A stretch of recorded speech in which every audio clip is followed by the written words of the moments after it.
আসলুহা সাবিতুন ওয়া ফারউহা ফিস সামা। সুবহানাল্লাহ। পবিত্র বাণী, এটা কালিমে তয়্যিবা।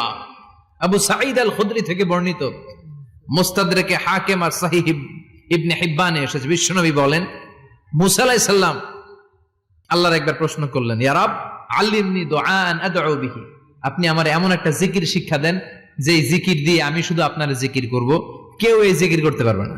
এই জিকির জানবো শুধু আমি, আর জানবেন কথা কোন? প্রশ্ন করছে কে?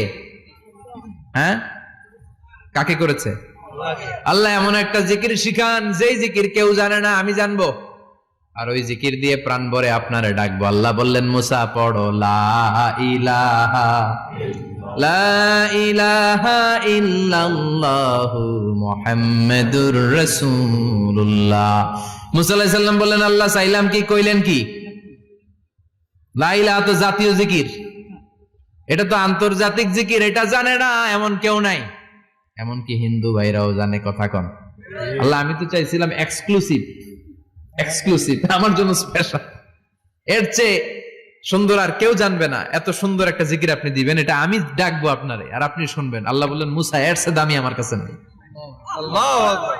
লাউ তাদউ লা ইলাহা ইল্লাল্লাহ ফি কাফা, লা ইলাহা রে যদি মুসা এক পাল্লায় রেখে দাও, ওয়াস সামাওয়াতু সাবউ ওয়াল আরদিন, সাত আকাশ সাত জমিন যদি আরেক পাল্লায় রেখে দাও, লা ইলাহা এক পাল্লায়, সাত আকাশ সাত জমিন আরেক পাল্লায় ওজন যদি দাও, লা রাজাহাত কাফাতু লা ইলাহা ইল্লাল্লাহ, মুসা দেখবা মুহূর্তের মধ্যে লা ইলাহা ইল্লাল্লাহর পাল্লা ভারী হয়ে গেছে।